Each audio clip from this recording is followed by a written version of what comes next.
Hi, everyone. Thanks Hi. for coming this. It's great to see you here in Copenhagen. It's your first time, right? It is my first time in Copenhagen. Yeah, I love it. Enjoying it so far? So far, so good. I got here last night, but I've enjoyed every minute of it so far. Yeah. Amazing. So I think this needs not a lot of introduction, but just, for sake of completeness. Do you want to go ahead, or should I give a bit of background on you? I can be quicker. No. So I guess my career is 10, 12 years ago. We started a company called Intercom.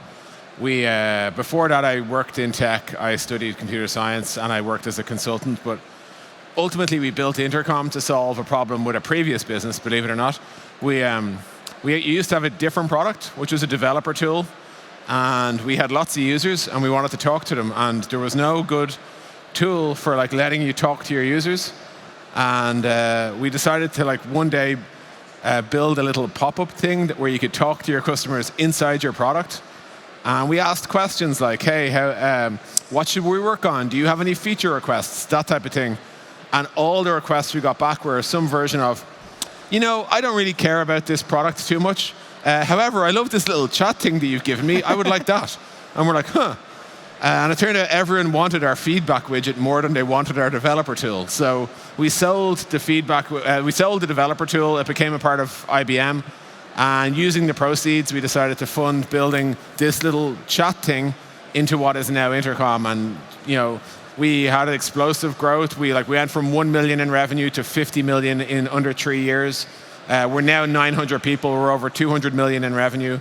And we're across 5 offices. And yeah, it's been a bit of an explosion. Yeah, I mean, that's an incredible story. Just to say again, 900 employees, 5 different offices, hundreds of million in revenue.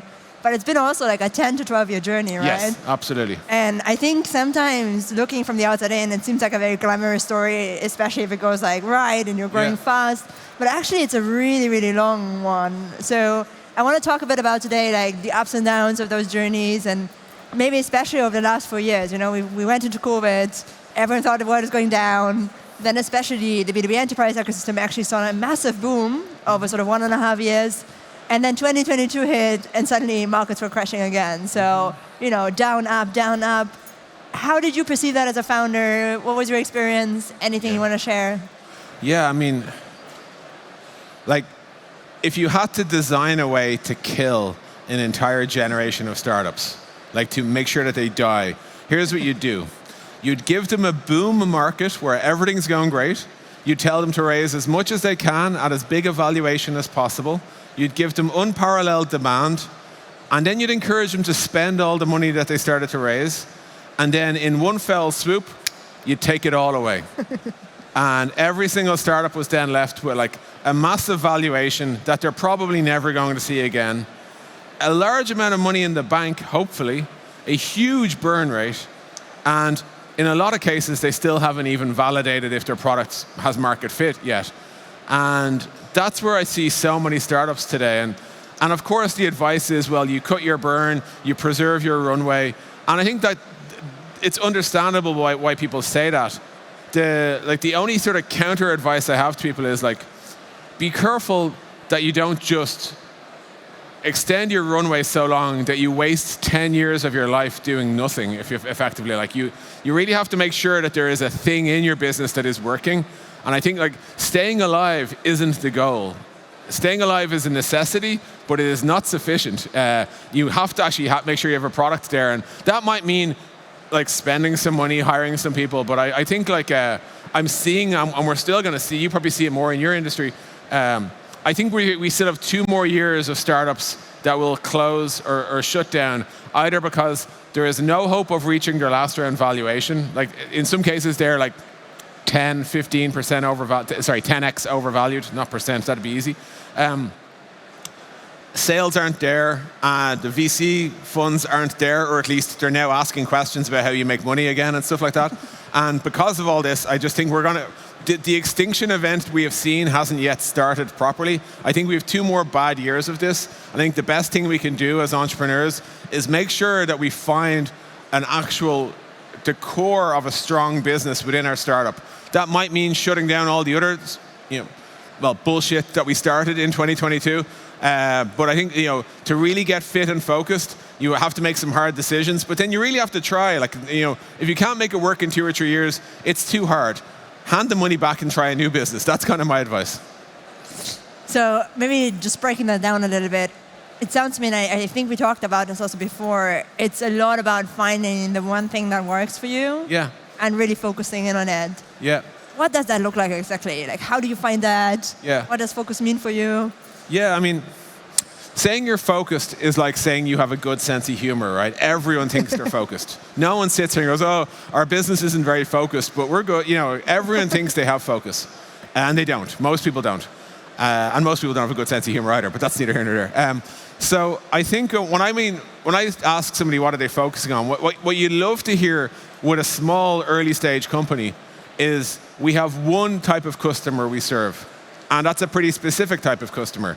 It's not like we serve B2B and B2C, small, medium, and large businesses across all geographic. Once you start saying and, you're in trouble. It's really, really, really hard to build one product for like 11 different segments. So the first thing I'd say is focus on one specific type of user. The second thing I'd say is focus on one use case. So ideally, you have one product for one user who uses you in one specific way. And that's what focus is. When you have that, you make the product as high quality as possible, like really excellent product market fit, really high usage or utilization. The person you serve should be like dependent, heavily addicted to your product, right? That's how you know, like if your product goes down for 3 minutes, you should be getting phone calls and emails going, yo, where is this, right? Because that's what it means to have a critical product. When you have that, when you're like, all right, Des, we sell to B2B consultancies, here's the product we sell them, here's how they all use it, here's how we're definitely dominating the market. And now I think we should add a second customer and a second ICP, a second type of customer. That's what you really have to do. You have to shrink your business down to the thing you're really good at and then grow it up. But you have to have justification. Like you have to believe your current business is doing great, really great, and it's on a path to domination before you should try and add a second. The worst thing you can do is say, this isn't working, that isn't working, this isn't working, but if I glue them all together, I have a good business somehow, right? It's bullshit, right? But like that is the temptation because it sucks to say to like Julie or any VC, hey, our target addressable market right now is pretty small because you want to hear, oh, it's $1 trillion or whatever, right? Now you don't anymore, but you did used to. So people like the temptation is we serve everyone, right? And the temptation is we're multi-product. We have all these things, but it's really you really don't. What you want to have is we have one specific great product for one type of user, and they use it heavily, and they pay for it, and it's working well, and we're growing market share. We are like becoming the dominant player. If you're there, you are default alive. You are default investable. You are on a path to greatness. If you're not there, you have to cut. You can't make a bad business good by adding more shit onto it. It doesn't work. So basically, just to summarize that, maybe what you're saying is, or what I'm reading is, you find a really good customer target. It might be small, but then you're the best one by far serving it, and you're irreplaceable. Yes. And then you really own that piece. Yeah. And once you've nailed that, then it's time to maybe look outside. Yes, exactly. That makes sense. And then maybe for me as a VC, and that's an interesting question in that context, we are a big fund, so we need to have big businesses basically in our portfolio, which means typically a 10 billion outcome, right? At that point, you need to have multiple product SKUs, you need to have multiple customer markets. When then is the right time exactly to think about this, the second act, the third act of your business, and what does that mean? Yeah, so I won't repeat the comment about like just the first, so everyone has to go multi-product eventually, right? It's the only way the economics will make sense. You need to sell more than one thing to the same customer. Or at least it's very difficult if you don't, right? However, you have to make sure the first thing is working. So let's just assume we've discussed that already. When you want to go multi-product, the sweet spot is if you can find a second product for the same buyer that is like, how would you say, like complementary. Like, every time they buy this, they also need that, right? And it's really, really sweet if that second product is also what we would call a land product. As in, some people might start using you because of that product and then buy your original product. Intercom example, we're a customer support solution. We have a proactive support solution. Some people come to us for the proactive support and then buy the customer support solution, and some people go the other way around. What that effectively means is we have like two routes to market. Whenever we get talking to a business, if they're like, hey, you know, we're on like a 5-year contract with Service Cloud, we can't talk to you about customer support, we have a second thing we can say, so we can actually still land a customer with a view towards expanding them later. That is the ideal case. If you can get there, that's how going multi-product works really well. The area, if you can't get there, you have to make sure it's a really easy expansion. Like, I'm trying to think, like a Big Mac and fries type thing. Most people who buy one will almost certainly buy the other. You know, such that you don't need extreme amounts of salesmanship afterwards to try and land the second piece of it. And then ultimately you want to get to like building out like a good portfolio that's really well interwoven. Like think about like AirPods and Apple Watch and iPhone and laptop, you know, it's like, it's all one sort of system that's glued together such that like the additional or incremental purchases become really obvious. That's how it works really, really nicely. A really bad example is like when you're like saying like, well, we sell a time tracking thing and an invoicing, well, invoicing might be okay, time tracking plus accountancy plus something else. You're at, like, it's a mess, right? The products are far too disparate. They're never gonna work together. And just because you got your foot in the door on one of those products, there is no guarantee you'll be able to sell. Like, no one's gonna, like this, your CFO is not gonna be like, hey, I noticed my customer support team was using a great thing. I should see if they have any accountancy software. That doesn't work, right? There needs to be a really easy expansion path to make the multi-product thing work really well. I find that super interesting though, because what you're saying is that on one hand, those products need to be complementary, right? Yeah. It needs to be easy to buy into the next product. They almost come together. But then also both products are completely independent businesses by themselves. Ideally, yeah. And you can land them with customers on both ways. Yeah, in an ideal world, there are two products that you can use independent, and then they're better together. And as a result, like, because the way B2B software works typically is people are on like long contracts. So you might say, we're going to go after all of like Zendesk's revenue. That's fine. 80% of Zendesk's revenue in any period is on an annual contract that isn't expiring anytime soon. You're not going to get near that revenue. So you have to have like things to sell to get your foot in the door so that over time you can grow your presence. And that's why it's really helpful to have like multiples. But at the same time, of course, you know, bear in mind your competitors will be doing the exact same thing. They're going to try and close off all routes in, and you're going to try and find whatever route they haven't closed off. Or in some cases, you'll come in with a better product. And so people will be like, hey, I know it's easier to consolidate on HubSpot, but Intercom's Messenger is really damn nice. So I'm going to go with Intercom's Messenger, their HubSpot integration. But like, you always need to have an attack angle. Yeah, that makes a lot of sense. And then, you know, as an investor, we love, love, love and care about compound interest. Yes. Both on investments and businesses. And you as a founder obviously care about that a lot too, as it goes for products, markets, whatever it is. Yeah. Can you explain a little bit what compound interest means in your world and how you think about it when you build a business? Yeah, sure. So, like compound interest, like obviously it's a basic banking term, right? Like just, you know, interest accrues and it gets bigger over time. That is basically how SaaS, like software as a service, is supposed to work, right? You land a customer, and generally speaking, they should get bigger over time. Unless you're in the business of serving like tiny startups where most of them die. But even the ones that survive will become bigger over time and pay you back hopefully for the whole lot. And I think, like, so the model assumes that happens. The SaaS model only makes sense if your customers compound. Oftentimes what will happen to you is you'll have something that's clearly working, right? Maybe there's a tiny bit of virality in your product, or maybe it's just, hey, you get this organic expansion, like you sold 1 or 3 or 5 seats of your product, but very quickly it went to 10 and then 20 and then 30, and then as the years go by, you're just growing and growing. That's really positive compound interest, and that's what the model assumes. Like when Julie invests at like, you know, a 10x your revenue or whatever, she's assuming that something like that's going to play out over like a while. And what I would say, the biggest lesson we learned, and I've learned consistently, I've seen it play out, like I've invested in maybe 100 startups or so, and the biggest thing I've seen people get wrong is they're looking at a really nice piece of compound interest and they go, I bet you I could make this even better. And in doing so, it's so likely that you will like for lack of a better word, screw it up. Like, you'll play with it, be like, ooh, I bet you we could get more money out of them, or I bet you we could route more customers to sales, or I bet you we could twist this dial or that dial.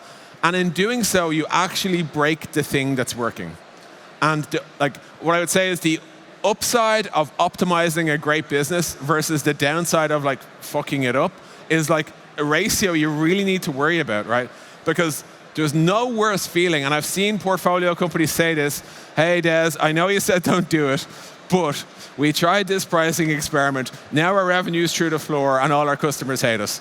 And I'm like, yep. And it could be like 6 months or a year before they dig their way back out of that hole now. Their entire forecasts are broken. They've handed a big opportunity to their competitors saying, hey, we're here and we're not going to do that to you. Like, it's so easy to make a mistake when you have a great thing in your hands that you have to be really careful about it.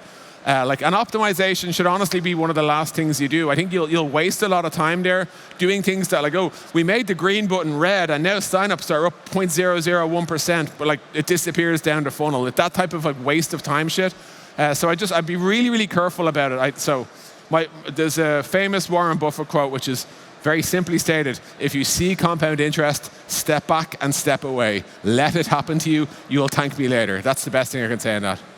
It's actually a really, really interesting one because there's a bit of a contrarian data point to what we've seen in the ecosystem over the last sort of maybe year and two in terms of advice. I've seen across a data set of companies that once you scale down your sales team, let's say the market's slowing down or COVID happens, it's really, really hard after that to go back to your previous growth rate. Even if you hire everyone back and you bring back the same strategy, it's just once you slow down, it's super hard to go back. Have you, especially as we go into now 2024, the next year, the market is sort of opening up again, any tips on how to unlock reacceleration and get back on the path? I think like so much of what's happened in the markets in basically 2021 was a hell of a drug, right? We all got high on 2021. Everything looked amazing. 2022 was like the hangover. Like it was like, oh my God, what the hell did we do last night? Right? And now 2023, we're like 2 days later, we've had breakfast, we've had a couple of coffees, and we're like, where to from here? And I think the macro environment is in the process of recovering, right? Customers are starting to buy software again. That is happening, right? So things are starting to stabilize. The first thing I would say is you have to have a core offering. And I won't repeat my first monologue, but like make sure you have something good to sell. And then for new engines of growth that you can layer on top, I think the biggest opportunity is either if you can justify it, you go multi-product. If there's no multi-product opportunity, you can go up-market. If there's no up-market opportunity, you can go vertical by vertical and try to increase your close rates by having vertical-specific marketing, vertical-specific product, vertical-specific sales staff, et cetera, right? There are always options, right? More software to the same buyer, find a new buyer within the org who's in an adjacent function. You'll always find a sort of a new vector of acceleration. And then the last piece I'd say, and it's kind of the two letters you've probably been hearing all yesterday and all today, AI is a very real thing. It is, to my mind, it is the single biggest change that's happened to software in my entire career. It is bigger than the cloud. It is bigger than mobile. It is bigger than desktop. It is bigger than bigger than Web3, obviously. It is the single biggest thing I've seen happen. And I think I would say the majority of businesses need to go back to the well and reimagine their entire product in an AI-first world and see if that presents a new opportunity. And I honestly think the attitude you should take is assume it does. Assume that an AI-first startup is going to destroy you, and then go to the whiteboard or get your best thinking people together and try and prove that that's not true, because it probably is true. That's your default assumption should be AI is going to kill my company, and the only person who I would be happy to do that is me, right? So you should be out there trying to disrupt yourself, because otherwise somebody else will do it to you. And I think it's a real existence threat, or like an extinction moment of sorts. Amazing. We have a few questions already. Should we start looking at them, maybe Sure. from the top? First one, what should be the timeline of adding features to a single product versus splitting into multiple ones? Yeah, this comes down to the definition of like product market fit, right? Like, generally speaking, you have to talk to your customers and see, are you doing all of the things that they expect you to do, and are they happy? Like, and happy should be like NPS greater than 40, or happy should be daily active usage, or at least usage that is consistent with the amount of times the problem presents itself. So if you're an invoicing tool, you might just need them to use you like once a month or something like that, that's fine. But like, they have to be living in your product and getting all of their needs served, all of their like local needs within their job served for your buyer. When you have that, that's when you know you've got great product market fit. That's the point at which you can say, right, we will still have to maintain this product, release new versions of it, like simplify it, make it faster or whatever. But now we have an opportunity to go multi-product. And that's when you start, honestly, the best thing to do is go to talk to your customers and ask questions like, well, the question I ask is, out of all of the money you spend within your budget, what is the shittest software you use? And they'll usually tell you, oh, it's this or it's that. And you sit there and you say, right. And the next question is, if we built that and it had a deep integration with our product, would that be a better workflow? If no, then you've just got an entirely separate thing. So somebody might hate their time tracking tool, but they like their customer support platform. There's no real beautiful interplay, but they might hate their customer success tool and love their customer support platform. And you might say, right, I think if we did that, we could simplify a lot of workflows and it would be a better product for you and your customers. That's how I usually do the explore and then exploit opportunity. Can I ask a follow-up question on that really briefly? Yeah. So I think a lot of times founders basically go to struggle a little bit with or I get that question a lot in terms of how you get so many different demands from your customers, especially if you're early in the journey on like different features and different new things to build, or how do you prioritize things that you actually should take onto the roadmap now versus later? What is the most important urgent one? Yeah. Because you have kind of constraint of resources and time, right? Yeah, totally. Like it comes back to this idea of the ICP, right? Like you have to use your ICP and it has to be tight enough. It can't just be like, we sell software to businesses or like businesses who are not big or whatever. You have to get really specific. And that comes back to that idea of like narrowing the addressable market temporarily. Because if you literally try to serve like too many disparate people, you'll end up with what we call like a one-size-fits-none type solution, right? Yeah. And it's kind of, you're like your whole product UI and everything makes no sense to people. Like you've got like create a ticket, file an invoice, add a teammate, and it's just like, what the hell is this shit, right? So you'll never be able to make that make sense. So you have to have some idea of, here's the person we're trying to literally solve all of their problems. Yeah. Like not just one, because you'll over-index, but like here's the set of people. Ideally, that set of people are addressable and like you know how to market to them as well. But that's like that has to be a filter. The thing people get wrong is like it's scary to say no to users when you're small, because you also like people like you want to see a chart like this. Yeah. So if I say, hey, what if the chart was only like that, but they all fucking love the product? Yeah. That's a better outcome, but it doesn't look as good on a chart, right? So you have to be really careful about that aspect. But yeah, I think like ICP is the thing. But actually, like I think especially right now, and I love what you said about AI in that context as well. I think there's so much exciting stuff happening in vertical SaaS right now, which used to be the case. It used to be the small term, the not so exciting, huge market to go after. But actually, that's changing a lot. And suddenly you have this like really sticky user group. You know your ICP really well, and you can build just for them. Yep. Do you want to pick one? Which one do you like?